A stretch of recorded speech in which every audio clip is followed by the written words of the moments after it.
Dans cette troisième partie des tutoriaux de Photoshop CS5 d'Eleform, nous allons aborder ce qui concerne la géométrie de l'image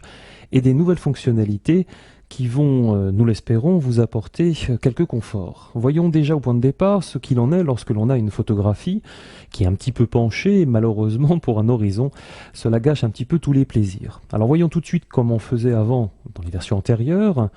On utilisait bien sûr l'outil règle. De cet outil règle, nous suivions l'angle de déviation que présentait la photo et on se précipitait dardard à aller chercher la commande rotation paramétrée pour ensuite bien sûr ne rien toucher pour être sûr d'avoir le plan horizontal et ensuite on s'acharnait avec l'outil cadrage de pouvoir recroquer à l'intérieur. Voyons ce qu'il en est maintenant avec la nouveauté de CS5, où avec toujours l'outil règle, nous allons nous apercevoir qu'il va y avoir un bouton au relâcher de l'outil règle, la procédure est toujours la même, sauf que là nous allons avoir un bouton straighten qui va opérer directement les deux commandes à la volée sans qu'on ait besoin de rien faire. En cliquant dessus, eh bien ça s'est opéré directement et jetons quand même par curiosité grâce à l'historique pour savoir ce qui s'est passé. Il s'est passé tout simplement une rotation de la zone de travail puis un recadrage en automatique.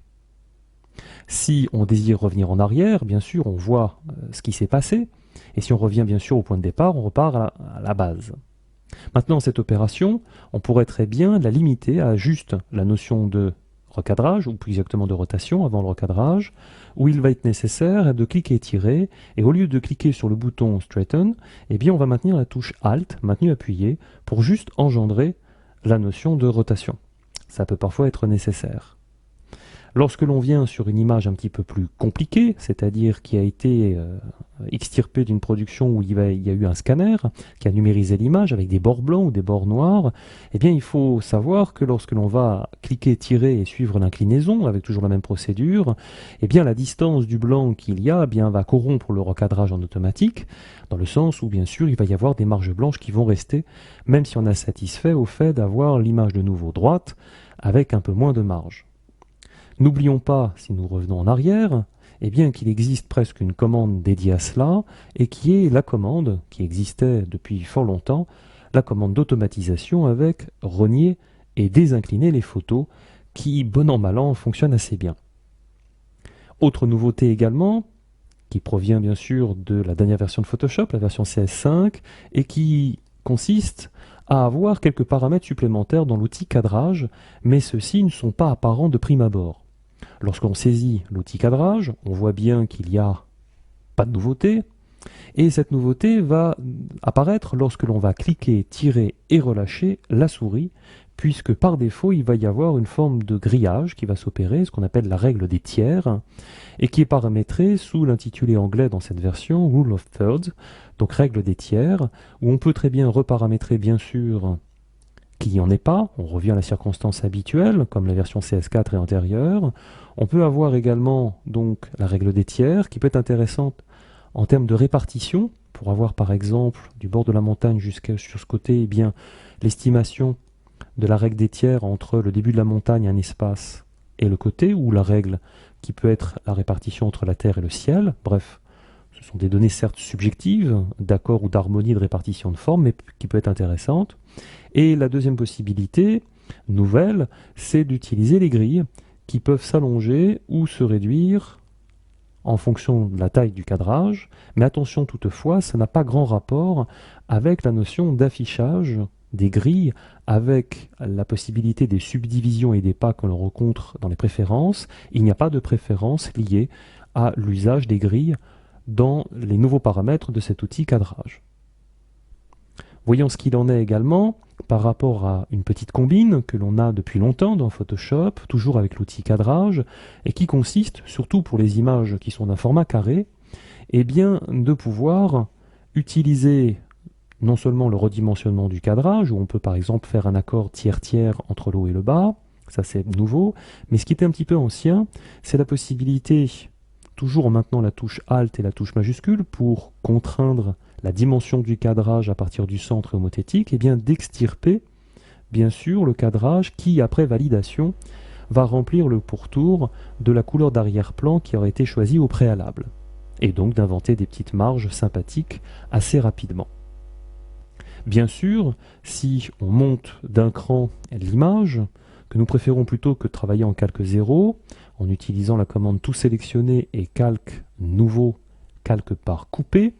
qui est comme d'un rez-de-chaussée le monter au premier plan, et bien la même opération va pouvoir se faire, mais cette fois-ci en remplaçant non pas la matière par l'arrière-plan, mais tout simplement, si on extirpe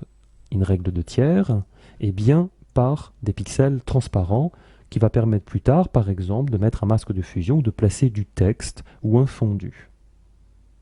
Lorsqu'on va se retrouver avec l'outil cadrage, également pour faire de la perspective, et ça ce n'est pas nouveau, on pouvait bien sûr cliquer sur perspective, mais avec le petit avantage maintenant d'avoir les grilles, on peut se permettre, lorsqu'on incline le cadrage en vue, de pouvoir corriger des perspectives d'immeubles, par exemple, et bien d'avoir, lorsque l'on cale les 4 dimensions nécessaires à retrouver la position exacte nécessaire pour redresser les perspectives, eh bien on peut avoir des guides visuels pour apprécier si le travail était correctement bien fait, après avoir bien évidemment validé l'ensemble. Alors la procédure que nous venons de faire est bien sûr une erreur, c'est pour ça que perspective est peu connue en termes d'utilisation, tout simplement parce que il va falloir, lorsque l'on crée bien sûr la perspective, certes manipuler les 4 angles pour repositionner les éléments, mais ne pas oublier bien sûr de pouvoir réagrandir non pas les points extrêmes, mais les points médians pour pouvoir revenir à la plus grande taille possible de part et d'autre. Et donc on peut contrôler également, encore une fois, que la grille nous donne des horizontales et des verticales qui permettent d'apprécier si c'est bien centré ou si c'est bien positionné. Là, le travail va être mieux apprécié, puisque là, nous avons retravaillé les perspectives, et bien évidemment, attention aux pixels parasitaires lorsque vous déposez les points. Il est plutôt nécessaire de zoomer au-dessus de l'image,